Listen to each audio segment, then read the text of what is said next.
बाद अब दूसरा कर्म प्रधान कर्म है विरेचन।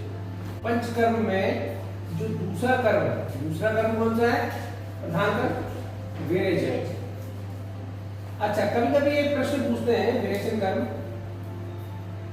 कि वमन के, अगर मैंने आपको पहले भी बताया कि वमन कर्म है, विरेचन कर्म है, बस्ती कर्म है, नश्य कर्म है, शिरोविरेचन कर्म है, तो कभी कभी ये कोई आवश्यक नहीं है कि पांचों कर्म कराना।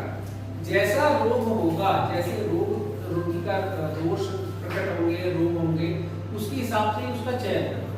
तो अगर आपको लगता है कि भाई अगर कफ के दोष हैं तो आपको वमन कराना, अगर पित्त के दोष हैं तो विरेचन कराना। आप समझो, कभी कभी कुछ लोग पूछते हैं कि डॉक्टर से कि डॉक्टर साहब अच्छा मतलब वमन के कितने दिन बाद विरेचन होगा?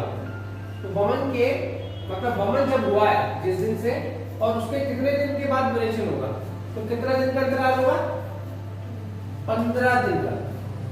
15 दिन के बाद आप विरेचन करा सकते हैं। जिस दिन वमन होगा, सपोज जैसे क्या होगा, पहले 7 दिन तक हमने पूर्वकर्म किया था, 1 से 7 दिन तक, ठीक है। फिर 8वें दिन कफ वर्धकार किया, फिर 9वें दिन क्या किया था, हमने वमन कर्म कर दिया था।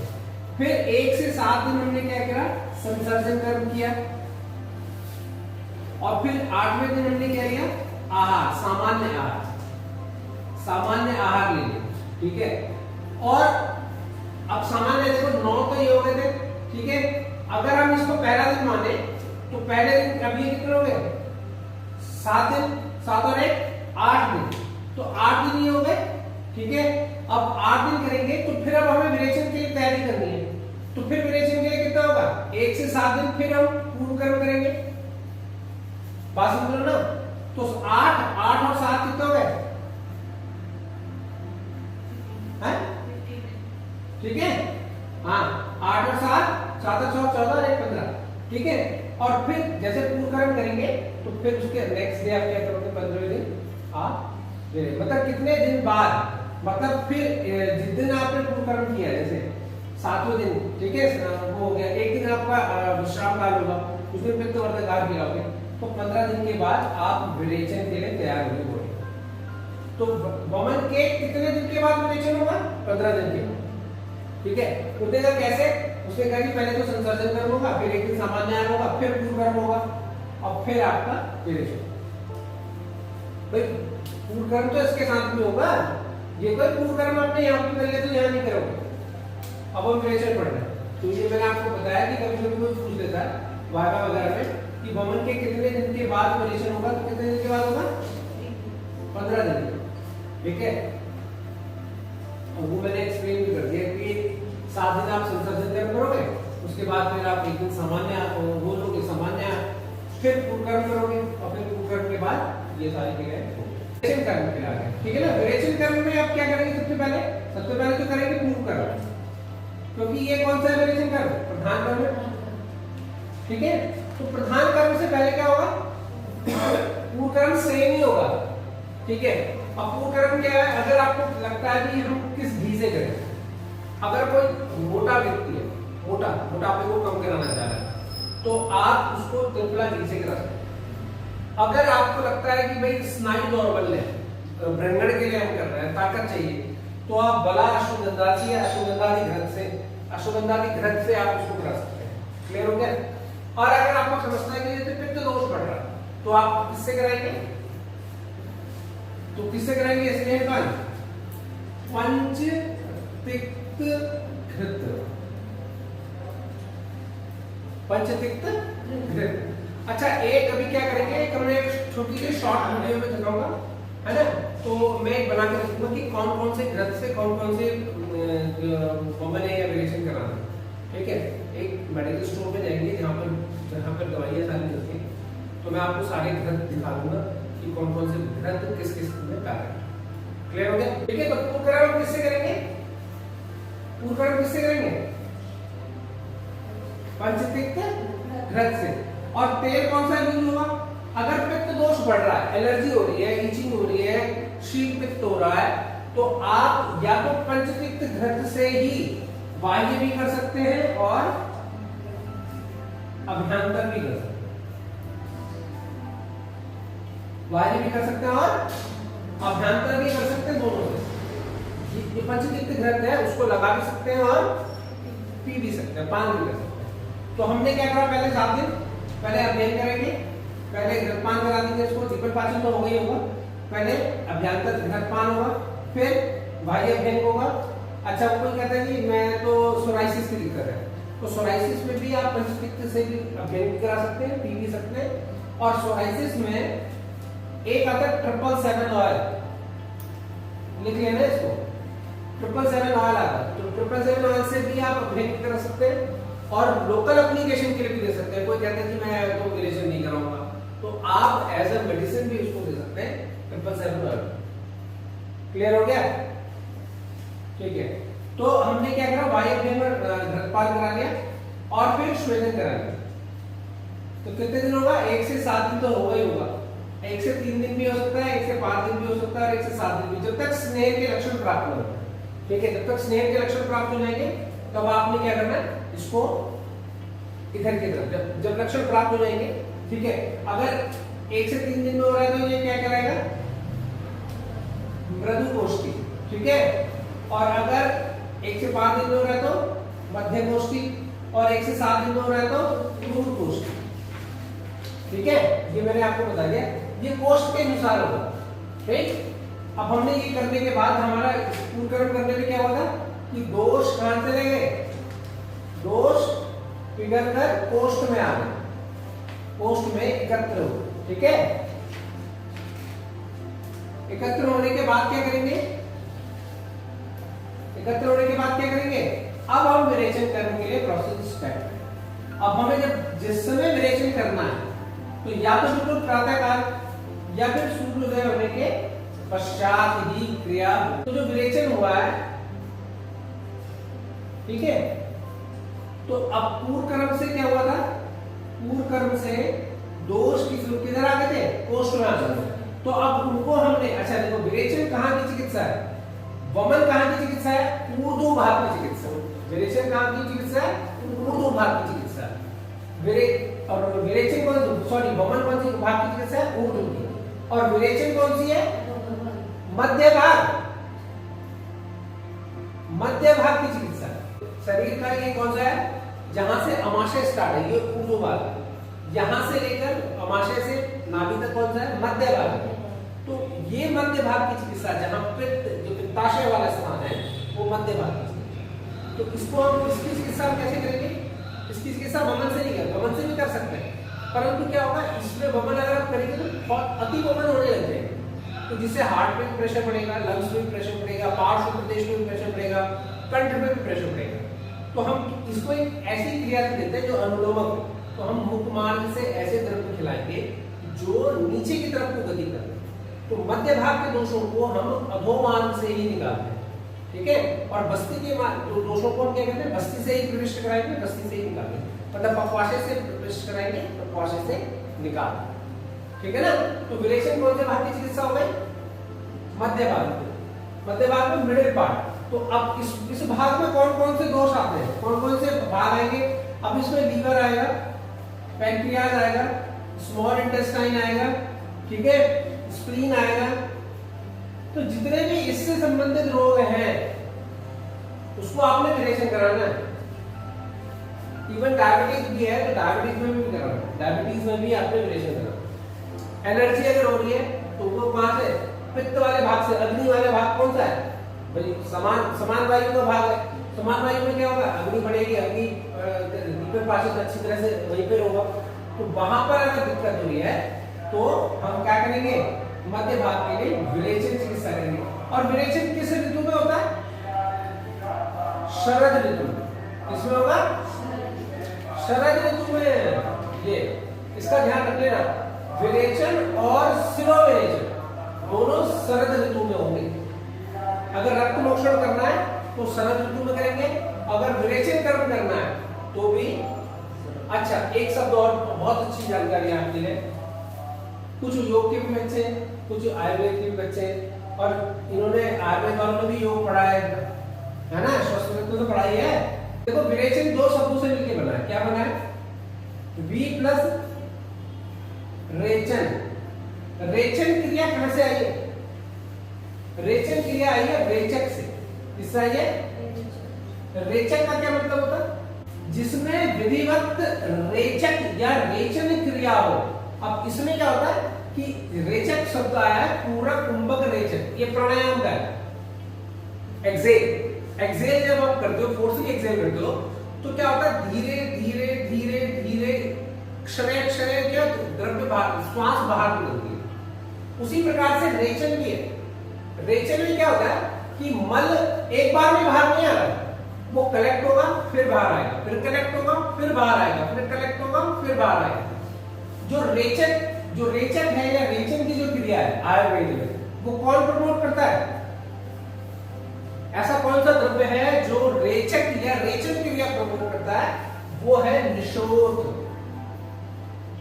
क्या है? निषोध या त्रिवृत्त।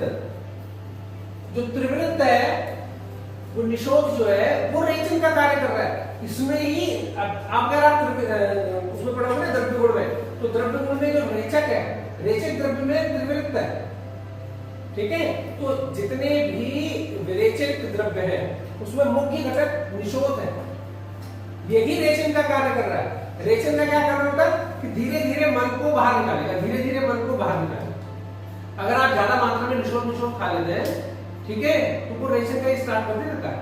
जैसे अगर आपके पास कोई भी द्रव्य नहीं है विरेचन, तो आप क्या करो, निषोध का पाउडर लो, अरंड तेल मिलाओ और उसको गर्म पानी के साथ खा लो, तो थोड़ी देर बाद आपको दस्त लगने स्टार्ट हो जाएंगे। ठीक है, तो जब हम विरेचक घटक पढ़ेंगे ना, अभी विरेचक के घटक कौन से विरेचन कल्प के, तो उसमें भी निषोध मुख्य घटक है, ध्यान देना। तो मेरी बात समझिए, विधिवत रूप से थोड़ी थोड़ी देर बाद अच्छी प्रकार से कोष्ठ का शोधन हो जाना, उसे कहते हैं रेचन। इसीलिए विरेचन दोषों को थोड़ी थोड़ी अंतराल के बाद बाहर निकालेगा, एक बार में बाहर निकालेगा। भाई जो रेक्टम में जो चीजें आएंगी उसी को तो बाहर निकालेगा मल प्रदेश से, ठीक है ना।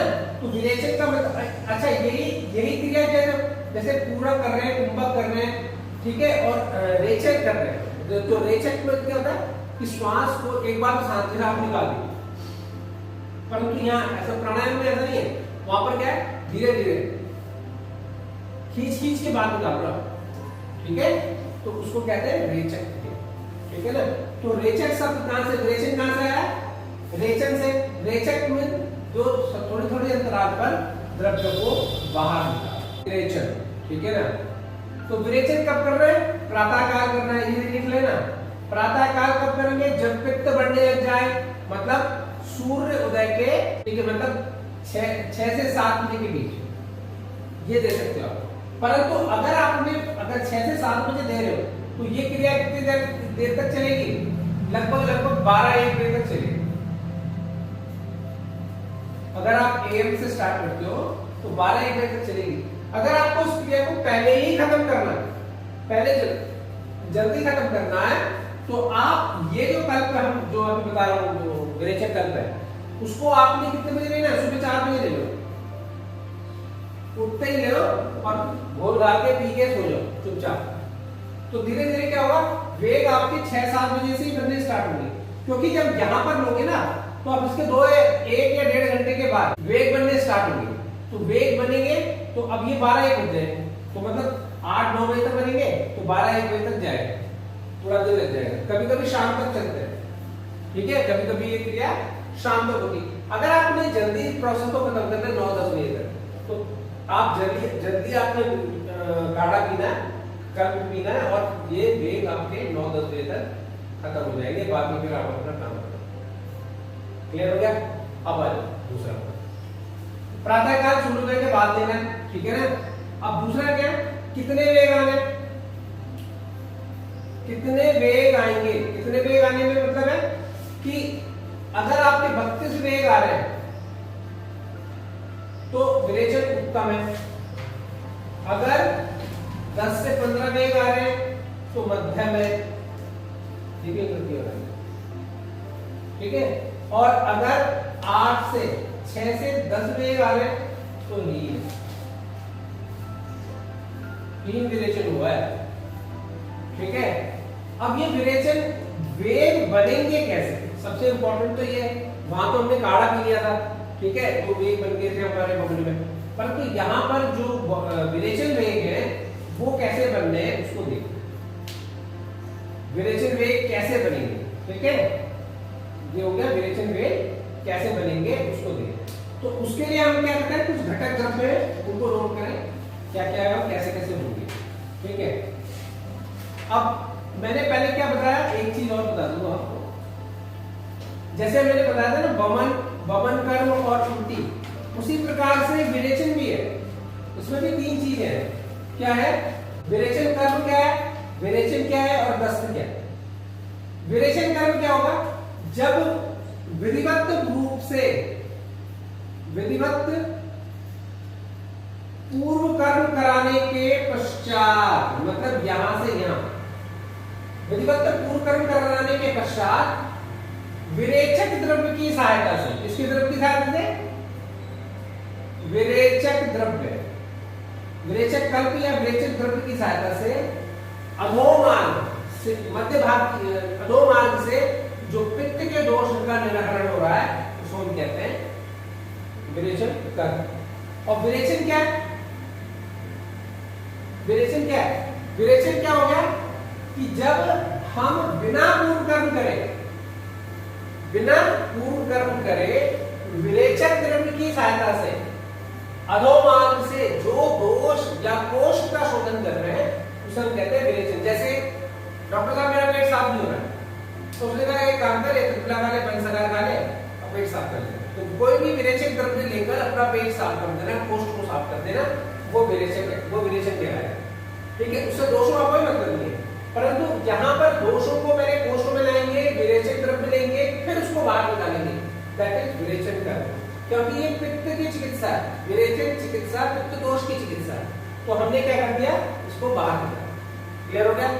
अब यहाँ पर ये कह रहे हैं विरेचन क्या है कि बिना पूर्व कर्म करें, भाई डॉक्टर साहब मेरा 2 दिन से पेट साफ नहीं हुआ, तो घी कोई पिलाएंगे इसको, तो हम क्या कहेंगे कि भाई ये चूर्ण खा लेना, पेट साफ कर लेना। तो दैट इज एक विरेचक द्रव्य की सहायता से हम जब कोष्ठ का शोधन कर रहे हैं तो वो कहलाएगा विरेचन। और तीसरा क्या हो गया, दस्त। किसी भी अपथ्य के कारण या अजीर्ण के कारण गुदा मार्ग से या मल प्रदेश से जो द्रव्य पदार्थ या खाद्य पदार्थ निकल रहा है, उसको बार बार आ रहा है, प्रवृत्ति बार बार हो रही है, तो उसको हम कहेंगे दस्त। वो किसी भी इंफेक्शन के कारण से हो सकता है, डायरिया हो जाए, डिसेंट्री हो जाए, जो भी, ठीक है। तो इस चीज को क्लियर करना, विरेचन कर्म, विरेचन और दस्त, ठीक है ना। तो आप जो भी आप द्रव्य लेना चाहते हैं, चाहे विरेचक द्रव्य कोई सा भी हो, चाहे पंचसार हो, चाहे त्रिमृत हो, चाहे हृदय विरेचन हो, जो भी लेना चाह रहे हैं वो क्या करेगा, आपका वो विरेचन का काम करेगा, ठीक है। अगर आप पूर्व कर्म करने के पश्चात उसको ले रहे हो तो वो विरेचन कर्म कहलाता है। चलो अब हम बनाएंगे विरेचक द्रव्य, विरेचक कल्प निर्माण विधि, ठीक है, निर्माण विधि। अब इसको बनाने के लिए क्या बनना है, ठीक है, विरेचक कल्प बना रहे हैं। विरेचक कल्प में सबसे पहले हरण, फिर दूसरा निशोथ, मैंने आपको बताया था, तीसरा अवंतास और चौथा कुटकी। इनकी मात्रा क्या है, 25-25 ग्राम है। कितनी है, 25-25 ग्राम इन द्रव्यों को लेंगे, ठीक है। और इसको क्वाथ विधि से पकाएंगे। किसकी विधि से पकाएंगे, क्वाथ विधि से पकाकर। क्वाथ विधि का मतलब क्या हो गया, जितना आप पानी ले रहे हो, जैसे सपोज ये 25-25 ग्राम लिया तो कितना हो गए, 100 ग्राम। तो 100 ग्राम में आप क्या करोगे, 2 लीटर पानी डालोगे। 2 लीटर पानी के बाद अगर 500 ml रह जाता है तो छान कर लेना। 2 लीटर पानी को जो 500 ml रह जाएगा तो उसको छान कर आपने इकट्ठा कर देना, तो वो क्या बनेगा आपका विरेचक कल्प। अब विरेचक कल्प को देना कैसे, ठीक है, देने की विधि क्या है, अब सुनो देने की विधि, ये सबसे इंपॉर्टेंट है। जो मृदुकोष्ठी था, मृदुकोष्ठी कौन था, जो पेशेंट मृदुकोष्ठी था, जिसका कोष्ठ सॉफ्ट था, तो उसको ये कल्प एज इट इज पिला देंगे। कौन सा, जो 500 ml है, ठीक है, उसको एज इट इज पिलाना। जो मध्य कोष्ठी है, मध्य कोष्ठी है, उसको हमने यही कल्प को किसके साथ देना है, एरंडे तेल के साथ, किसके साथ देना है? अरंड तेल के साथ प्लस 20 ml अरंड तेल और कल्प तेल। कौन सा कल्प? ये जो बनाया है, ठीक है। और जो क्रूर गोष्ठी है उसको कैसे देना है? इच्छा भेदी रस के साथ। इच्छा भेदी रस के साथ मतलब कितना? 125 से 250 ml। क्या देना है? कल्प। कल्प को तो देना ही देना है, मतलब ये कल्प जो बना है वो मृदु गोष्ठी को एज इट इज देना है, ठीक है।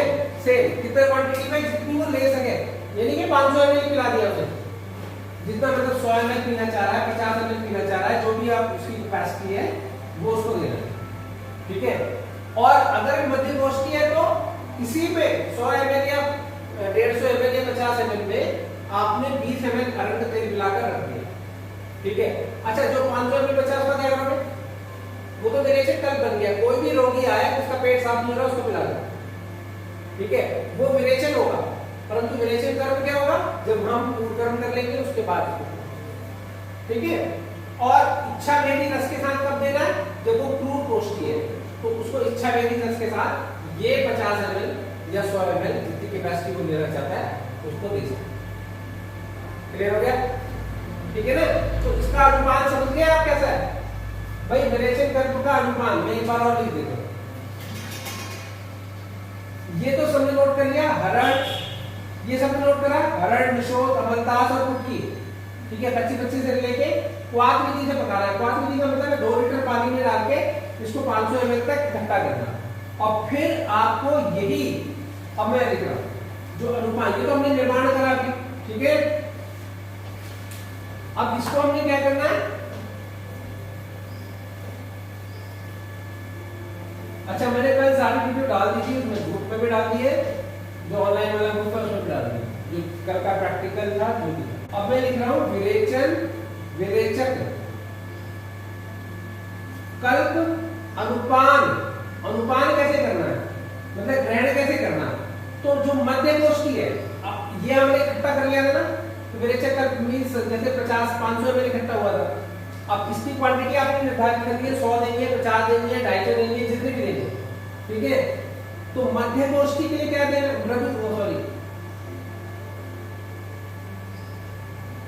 जो मृदु गोष्ठी है उसको कैसे देना है?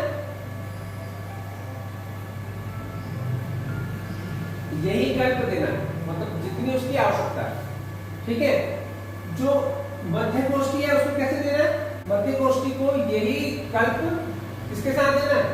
एरंड तेल के साथ देना है। एरंड तेल कितना रहेगा? 20 ml। और तीसरा क्या है? क्रूर गोष्ठी। क्रूर गोष्ठी को कैसे देना है? यही कल्प जो 100 ml लिखा है ना, मैंने ये कल्प है, विरेचक कल्प, ठीक है। इसको कैसे देना है? इच्छा भेदी रस के साथ। इच्छा भेदी रस, इच्छा भेदी रस के साथ मतलब कितना? 125 ml से 250 ml, ठीक है। तो इसको देने से स्वतः 1 या आधे घंटे के बाद आपके विरेचन वेग बनना प्रारंभ हो जाएंगे, ठीक है। अब वेग को कैसे काउंट करेंगे? कैसे वेग कैसे गिने? वेग कैसे गिनेंगे?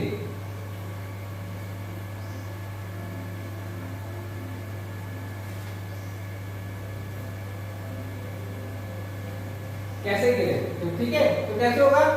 अगर 32 वेग आएंगे तो विरेचन उत्तम है, अगर 16 वेग आएंगे तो विरेचन मध्यम है, और अगर 10 वेग आएंगे तो कितने होंगे?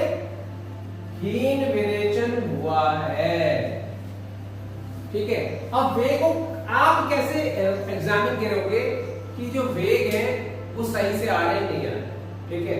तो जितनी बार मल द्वार से गुदा प्रदेश से द्रव्य बाहर निकलेगा, ऐसे नहीं कि भाई 32 बार आपको वॉशरूम जाना है ना, हो सकता है ये क्रिया 10 बार में पूरी हो जाए। कैसे कि सपोज जैसे अब ये गुदा प्रदेश है, अब सारा द्रव्य एक बार में निकल गया, आप मलासन में बैठे हैं और मलासन में या सीट पोजीशन में जैसे भी बैठेंगे, वेस्टर्न में बैठे हैं, इंडियन में बैठे हैं, तो एक बार में द्रव्य बाहर निकल गया गुदा प्रदेश से, तो वो कहलाएगा एक वेग।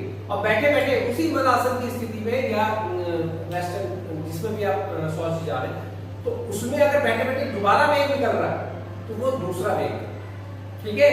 अगर थोड़ी देर अंतराल के बाद फिर तीसरी बार आ गया तो वो तीसरा वेग है। अब फिर नहीं आना, फिर आप आगे भागोगे, फिर आपने फिर गर्म पानी पी लिया, पीना गर्म पानी, तो गर्म पानी पी के फिर आप थोड़ी देर मूवमेंट करेंगे और फिर क्या होगा, फिर वेग आने लगे। तो आप जैसे बैठे तो एक बार पूरा रेक्टम खाली हो गया, तो ये चौथा वेग है। तो वेगों को गिनना बड़ा इंपॉर्टेंट है। पता लगा 32 बार जाने में उनकी हालत खराब हो गई। 32 बार आसन नहीं करना, 32 बार किसी चीज को नहीं, वहां नहीं जाना, वॉशरूम नहीं जाना, आपने वेग को काउंट करना है कितने वेग है, ठीक है। अभी मैंने आपको कल ही बताया था कि जो मनुष्य की आंत है वो 3.5 व्यायाम की है। 3.5 व्यायाम का मतलब है कि इस मध्यमा अंगुली से इस मध्यमा की उंगली को अगर आप फैलाएंगे ऐसे तो वो 3.5 व्यायाम पुरुष की, और महिलाओं के 3 व्यायाम। तो इतने आंत तक तो पानी भरना है आपने पहले, ठीक है। धीरे धीरे पानी पीते रहेंगे, काढ़ा पी के और पानी पीते रहेंगे, तो जिससे क्या होगा, इवैक्यूएशन बढ़ जाएगा, नीचे की तरफ दोषों का निर्हरण होना स्टार्ट हो जाएगा। पानी वेग तो पानी बनाएगा ना, तो जैसे ऊपर से पानी डालते रहेंगे नीचे से वेग बनता रहेगा, ठीक है। तो अब मेरी बात समझिए, जैसे आप फिर आप दोबारा गए, फिर शौच के, फिर आप बैठे बैठे 3-4 बार आने लग गया, पहले आया रुका फिर आया। इसी को कहते हैं, इसी प्रोसेस को रेचन कहते हैं। मतलब एक बार निकल गया फिर रुक गया, फिर इकट्ठा हुआ फिर निकल गया, फिर इकट्ठा हुआ फिर निकल गया, दैट इज रेचन क्रिया। इसी नाम से इसका नाम क्या है, विरेचन, ठीक है ना। रेचन क्रिया हो रही है, रेचन क्रिया हो रही है, और वो कौन कर रहा है, निषोध। वो कौन क्रिया कर रहा है, निषोध जो है वो इस क्रिया को कर रहा है, ठीक है ना।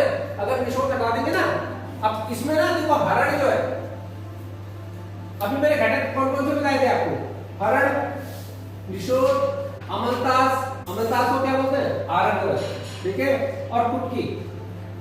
इसके अलग अलग कारण है, इसमें इन सबके अलग अलग कारण है। हरण क्या करेगा, जो भी पेरिस्टालसिस मूवमेंट है, हरण का काम होता है अनुलोमक। क्या होता है, अनुलोमक। अनुलोमक का मतलब है गति को नीचे की तरफ लाना, टुवर्ड द ग्रेविटी, तो नीचे की तरफ जाएगा। निषोध का क्या काम है, विरेचन। अमलतास का क्या काम है, संसमन का। और कुटकी का क्या काम है, भेदन का, मतलब मल को भेदेगा पहले। तो इसीलिए आपको ऐसा लगेगा जैसे 10, भाई मल त्याग करते समय हमें क्या होता है, एक सॉलिड सेमी सॉलिड पार्ट आ रहा है बाहर को, ठीक है ना। परंतु अब जब हमें 10 लगते क्या होता है, तो वो मल जो है पतला वाटर की तरह आने लगता है। तो वो क्या काम करेगा, कुटकी इसका भेदन करेगा, मल का भेदन करता है वो, ठीक है। तो मल का भेदन करेगा कुटकी, ठीक है। निषोध क्या करेगा, जो दोष है, जो दोष है उनको क्या करेगा, इकट्ठा कर करके लाएगा, इकट्ठा कर करके लाएगा। और हरण क्या करेगा, अनुलोम करेगा, अपनी गति को नीचे की तरफ बढ़ा देगा, हटा, ठीक है, ठीक है। तो ये सारी चीजें अलग अलग, इसीलिए 4 घटक रखे गए। नहीं तो कहते ना पेट हरण डालो तो पेट साफ हो जाएगा, तो पेट साफ नहीं हो रहा, पेट की गति नीचे की तरफ बढ़ रही है, ठीक है। तो ये चीज, इसी चीज को देखना है, ठीक। अब ये समझना है वेग कैसे गिरेंगे, अगर जितने मल द्वार से, मल प्रदेश से या गुदा प्रदेश से जो द्रव्य बाहर निकल रहा है वो आपकी वेगों की संख्या है। अब इसे रोकना कैसे है, ये देखो सबसे इंपॉर्टेंट ये काम है। ये नहीं कि भाई चालू तो कर दिया फिर विरेचन वेग कैसे रोके, कैसे रोकेंगे इसको। तो सबसे पहले क्या करेंगे, जैसे ही आपने काढ़ा पिला दिया, कल्प पिलाया इसको, ठीक है। कल्प पिलाने के बाद जब आपको लगता है कि 10 से 15 से 18-20 वेग आ गए, तो आपने क्या करना है, पानी पीना बंद कर देना। तो जिससे क्या होगा, इंटरेस्ट, पानी पीते जा रहे थे, वेग आ रहे थे, तो जैसे ही हमने यहाँ पर हमारे 15 से 20 वेग आ गए, तो हमारे आमाशय में पानी है, ठीक है ना। तो हमने क्या करा, वो गर्म पानी को मुंह से उंगली डालकर बाहर निकाला, ठीक है। अब हमारा ये स्टमक तो खाली हो गया। अब जो पानी आंत में है, आंतों में था, और वो क्या करेगा, धीरे धीरे नीचे की तरफ जाएगा, वो तो नीचे ही आएगा ना। तो वो कम से कम, अब वो कम से कम आपके 15 से 20 वेग और लाएगा, ठीक है। तो 15 से 20 वेग और आने से क्या हो जाएगा कि सपोज 10 आ रहे हैं, 15 आ रहे हैं, जो भी आ रहे हैं, तो ये क्रिया आपकी 32 वेग तक हो जाएगी।